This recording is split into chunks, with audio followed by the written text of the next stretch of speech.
ನಮ್ಮ ಪರವಾಗಿ ಹಿತಕರವಾಗಿ ಮಾತಾಡುವಂಥ ರಕ್ತವನ್ನು ಸುರಿಸಿದಂಥ ನಮ್ಮ ಕರ್ತನಾದ ಯೇಸು ಕ್ರಿಸ್ತನ ಅತ್ಯಧಿಕವಾದ ಸಮಾಧಾನವು ಕೃಪೆಯು ತಮಗೂ ತಮ್ಮ ಕುಟುಂಬಕ್ಕೂ ಉಂಟಾಗಲಿ. ಈ ಮುಂಜಾನೆ ಹೃದಯಂಗಮ ಮಾತು ಎಂಬ ಈ ವಾಕ್ಯದ ಸರಣಿಯಲ್ಲಿ ಈ ತಿಂಗಳು ನಾವು ಯೇಸು ಕ್ರಿಸ್ತನ ರಕ್ತದ ಕುರಿತಾಗಿ ಧ್ಯಾನಿಸುತ್ತಿರುವಲ್ಲಿ ಈ ದಿನ ನಾವು ಧ್ಯಾನಿಸುವಂಥ ದೇವರ ವಾಕ್ಯದ ವಚನ ಇಬ್ರಿಯರಿಗೆ ಬರೆದ ಪತ್ರಿಕೆ 12ನೇ ಅಧ್ಯಾಯ 24ನೇ ವಚನ. ಇಬ್ರಿಯ 12:24. ಹೊಸ ಒಡಂಬಡಿಕೆಗೆ ಮಧ್ಯಸ್ಥನಾಗಿರುವ ಯೇಸುವಿನ ಬಳಿಗೂ ಹೇಬೇಲನ ರಕ್ತಕ್ಕಿಂತ ಹಿತಕರವಾಗಿ ಮಾತಾಡುವ ಪ್ರೋಕ್ಷಣ ರಕ್ತದ ಬಳಿಗೂ ಬಂದಿದ್ದೀರಿ. ಹೇಬೇಲನ ರಕ್ತಕ್ಕಿಂತ ಹಿತಕರವಾಗಿ ಮಾತಾಡುವ ಪ್ರೋಕ್ಷಣ ರಕ್ತದ ಬಳಿಗೂ ಬಂದಿದ್ದೀರಿ. ಈ ವಾಕ್ಯಗಳನ್ನ ಧ್ಯಾನಿಸುವಂತೆ ದೇವರಾತ್ಮನು ತಾನೇ ನಮ್ಮ ಮನೋನೇತ್ರಗಳನ್ನ ಬೆಳಗಿಸಿ ತನ್ನ ಜ್ಞಾನವುಳ್ಳ ಆತ್ಮವನ್ನು ನಮಗೆ ಅನುಗ್ರಹಿಸಲಿ. ದೇವರಾತ್ಮನು ತಾನೇ ನಮಗೆ ಬೋಧಿಸಿ ಆತನು ನಮ್ಮನ್ನು ಬಲಪಡಿಸಲಿ. ಕರ್ತನಲ್ಲಿ ಪ್ರೀತಿಯುಳ್ಳ ದೇವ ಜನರೇ, ಒಂದು ವಿಶೇಷವಾದ ವಚನವನ್ನು ನಾವೀಗ ಓದಿಕೊಂಡಿದ್ದೇವೆ. ಈ ವಚನದ ನಾವೀಗ ಈ ದಿನ ಧ್ಯಾನಿಸುವಂತ ಒಂದು ವಿಶೇಷತೆ ಹಿತಕರವಾಗಿ ಮಾತಾಡುವ ರಕ್ತ. ಅಂದರೆ ಈ ವಾಕ್ಯ ನಮಗೆ ಒಂದು ವಿಷಯವನ್ನ ಕಲಿಸ್ತಾ ಇದೆ, ರಕ್ತವು ಮಾತನಾಡ್ತದೆ. ಪ್ರಿಯರೇ, ಹಾಗಾದ್ರೆ ಇದರ ಪ್ರಸ್ತಾಪ ಹೊಸ ಒಡಂಬಡಿಕೆಯಲ್ಲಿ ಮಾತ್ರವಲ್ಲ, ಹಳೆ ಒಡಂಬಡಿಕೆಯಲ್ಲಿ ಇದೆ, ಹಳೆಯ ಒಡಂಬಡಿಕೆಯಲ್ಲಿಯೂ ಇದೆ. ಯಾವ ಭಾಗದಲ್ಲಿದೆ? ಇದೇ ವಾಕ್ಯ ನಮಗೆ ಹೇಳ್ತದೆ, ಹೇಬೇಲ್ನ ರಕ್ತಕ್ಕಿಂತ ಹಿತಕರವಾಗಿ ಮಾತಾಡುವ ರಕ್ತ. ಹಾಗಾದ್ರೆ ಹಳೆ ಒಡಂಬಡಿಕೆಯಲ್ಲಿ ಹೇಬೇಲ್ ಎನ್ನುವಂತ ಒಬ್ಬ ವ್ಯಕ್ತಿ, ಅವನು ತನ್ನ ಅಣ್ಣನಿಂದ ಕೊಲೆಗೀಡಾಗ್ತಾನೆ. ಅವನ ರಕ್ತವು ಭೂಮಿಯಲ್ಲಿ ಚೆಲ್ತದೆ. ಆ ರಕ್ತ ಕೂಗಿ ದೇವರನ್ನ ಮಾತನಾಡಿದ್ದನ್ನ ನಾವು ಆದಿಕಾಂಡ 4ನೇ ಅಧ್ಯಾಯದಲ್ಲಿ ಓದಬಹುದು.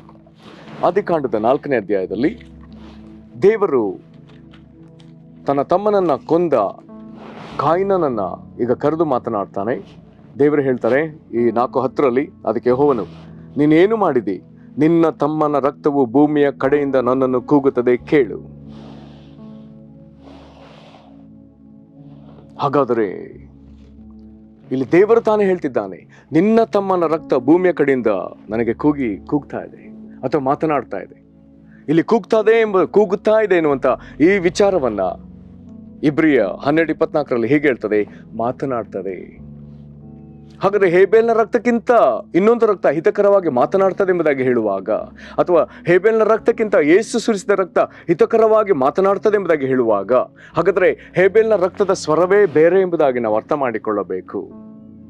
ಹಾಗಾದ್ರೆ ಹೇಬೇಲ್ನ ರಕ್ತ ಮಾತನಾಡಿದ್ರಿಂದ ಆದ ಪರಿಣಾಮವೇನು? ಇಲ್ಲಿ ಬರ್ತದೆ 10ನೇ ವಚನದ ನಂತರದಲ್ಲಿ ಬರ್ತದೆ 11ನೇ ವಚನದಲ್ಲಿ, ನೀನು ಸುರಿಸಿದ ನಿನ್ನ ತಮ್ಮನ ರಕ್ತವನ್ನು ಕುಡಿದ ಈ ಭೂಮಿಯನ್ನು ಬಿಟ್ಟು ಹೋಗಬೇಕೆಂದು ನಿನಗೆ ಶಾಪ ಬಂತು. 12ನೇ ವಚನ ಹೇಳ್ತದೆ, ನೀನು ಭೂಮಿಯನ್ನು ವ್ಯವಸಾಯ ಮಾಡಿದರೂ ಇದು ಇನ್ನು ಮುಂದೆ ನಿನಗೆ ಫಲಿಸುವುದಿಲ್ಲ. ನೀನು ಭೂಲೋಕದಲ್ಲಿ ಅಲಿಯುವವನು ದೇಶಭ್ರಷ್ಟನು ಆಗಿರುವಿ. ಶಾಪ.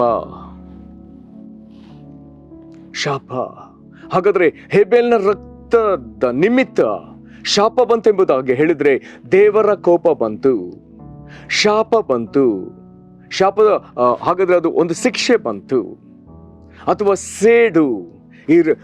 ಹಾಗಾದ್ರೆ ಹೇಬೇಲ್ನ ರಕ್ತ ಸುರಿಸಲ್ಪಟ್ಟಿದ್ರಿಂದ ಆ ರಕ್ತ ದೇವರನ್ನ ನೋಡಿ ಕೂಗಿದ್ರಿಂದ ಅಲ್ಲಿ ದೇವರ ಕೋಪವು, ಶಾಪವು ಅಥವಾ ಶಿಕ್ಷೆಯು ಬರುವುದಾದರೆ ಈ ರಕ್ತ ಸೇಡು ತೀರಿಸಿಕೊಳ್ತಾ ಇದೆ. ಪ್ರೇರಿತನ ಗಂಭೀರವಾಗಿ ತೆಗೆದುಕೊಳ್ಬೇಕಾಗ್ತದೆ. ಪ್ರತಿದಿನ ಪ್ರಪಂಚದಲ್ಲಿ ಸಾವಿರಾರು ಕೊಲೆಗಳು ನಡೀತಾ ಇದೆ. ಪ್ರತಿದಿನ ದೇಶದಲ್ಲಿ ಅದೆಷ್ಟೋ ಕೊಲೆಗಳು ನಡೀತಾ ಇದೆ. ನಿರಪರಾಧಿಗಳ ರಕ್ತ ಭೂಮಿಯಲ್ಲಿ ಚೆಲ್ತಾ ಇದೆ. ಮನುಷ್ಯರ ರಕ್ತ ಭೂಮಿಗೆ ಬೀಳ್ತಾ ಇದೆ. ಹಾಗಾದರೆ ಆ ರಕ್ತವು ಕೂಗಿ ಮಾತನಾಡ್ತಿದೆ ಎಂಬುದಾಗಿ ಅರ್ಥ. ಒಬ್ಬನಿಂದ ರಕ್ತವು ಚೆಲ್ಲಲ್ಪಟ್ರೆ ಅವನ ನಿಮಿತ್ತ ಭೂಮಿಗೆ ಶಾಪ ಬರ್ತದೆ. ಅದು ಫಲ ಕೊಡ್ಲಿಕ್ಕೆ ಸಾಧ್ಯವಿಲ್ಲ. ದೇವರು ಹೇಳ್ತಾನಲ್ಲ, ಅದು ಫಲ ಕೊಡಲ್ಲ. ರಕ್ತವನ್ನ ಚೆಲ್ಲಿದವನ ವಿಷಯದಲ್ಲಿ ಬರ್ತದೆ, ಅವನು ದೇಶಭ್ರಷ್ಟನಾಗಿ ಅಲಿಯುವವನಾಗಬೇಕು. ಅವನು ದೇಶವನ್ನ ತೊರೆದು ಹೋಗ್ಬೇಕಾಗ್ತದೆ.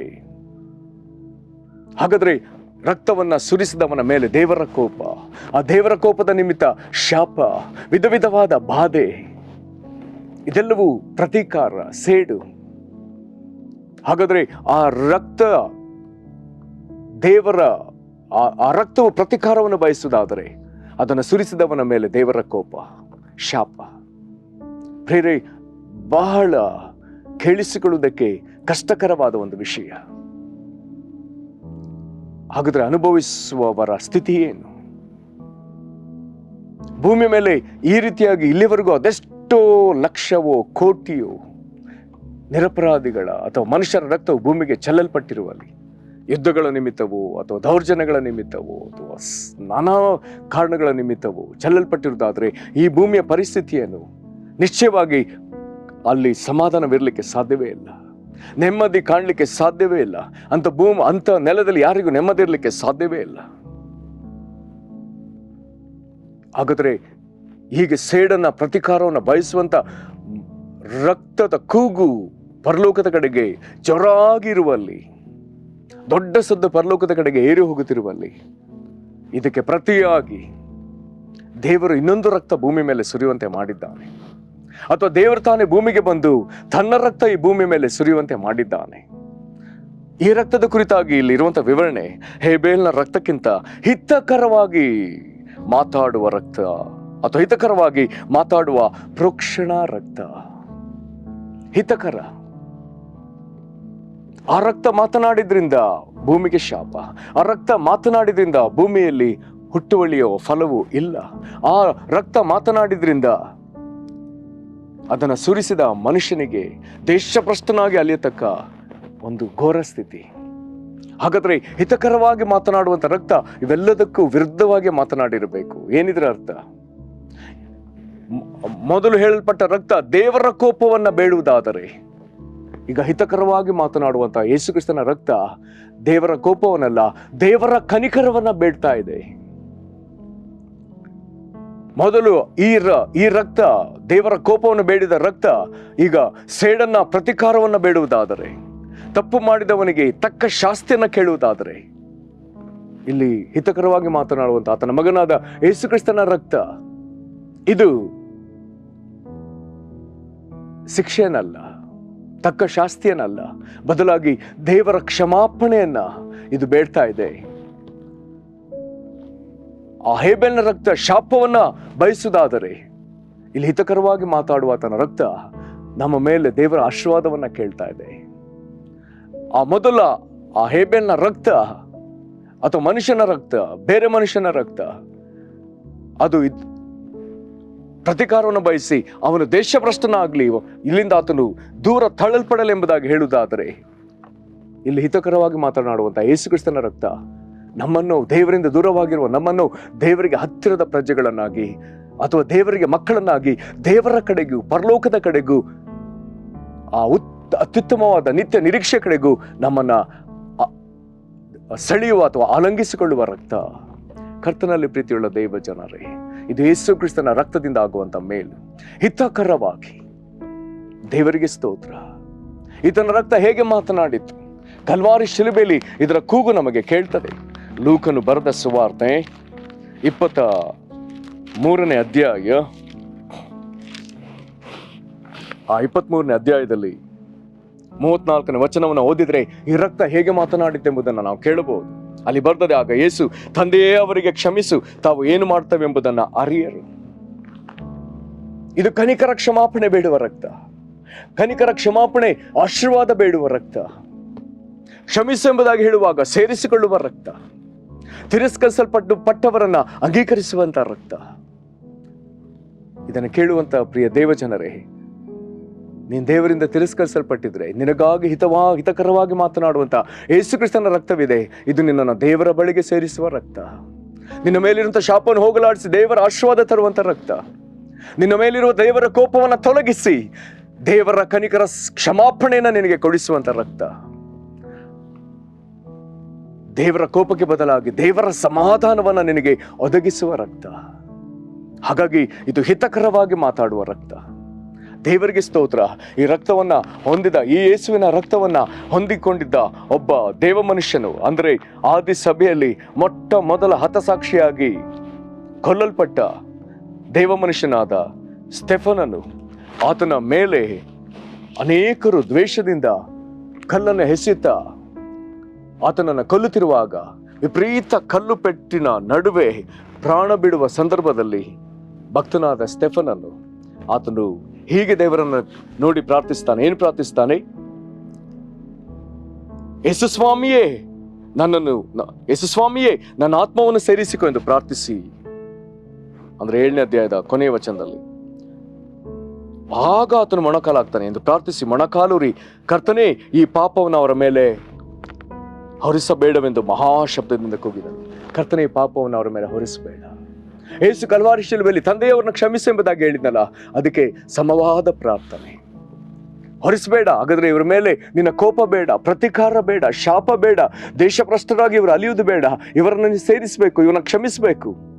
ಈ ಪ್ರಾರ್ಥನೆಗೆ ದೊಡ್ಡ ಫಲವೆಂಬಂತೆ ಕಲ್ಲೆಸೆದವರೆಲ್ಲರಿಗೆ ಒಬ್ಬ ಮೇಲ್ವಿಚಾರಕನಂತೆ ನಿಂತ ಒಬ್ಬ ಯವನಸ್ಥನಾಗಿದ್ದ ಸೌಲ ಮುಂದೊಂದು ದಿನ 9ನೇ ಅಧ್ಯಾಯಕ್ಕೆ ಬರುವಾಗ ಈತನನ್ನ ಯೇಸು ಸಂಧಿಸಿ ಆತನನ್ನ ತನ್ನೊಳಗೆ ಅವನನ್ನು ಸೇರಿಸಿಕೊಳ್ತಾನೆ. ಆತನು ಯೇಸು ಕ್ರಿಸ್ತನ ಮಹಾನ್ ಶಿಷ್ಯನಾಗ್ತಾನೆ. ಆತನು ಯೇಸು ಕ್ರಿಸ್ತನ ಮಹಾನ್ ಸಾಕ್ಷಿ ಆಗ್ತಾನೆ. ಆತನು ಯೇಸು ಕ್ರಿಸ್ತನ ಮಹಾ ಅಪೋಸ್ತಲನಾಗಿ ದೇಶಗಳನ್ನ ಕ್ರಿಸ್ತನ ಕಡೆಗೆ ನಡೆಸುವಂತ ದೇವರ ಕೈಯೊಳಗಿನ ಒಂದು ಮಹಾ ಸಾಧನವಾಗ್ತಾನೆ. ಪ್ರಿಯರೇ,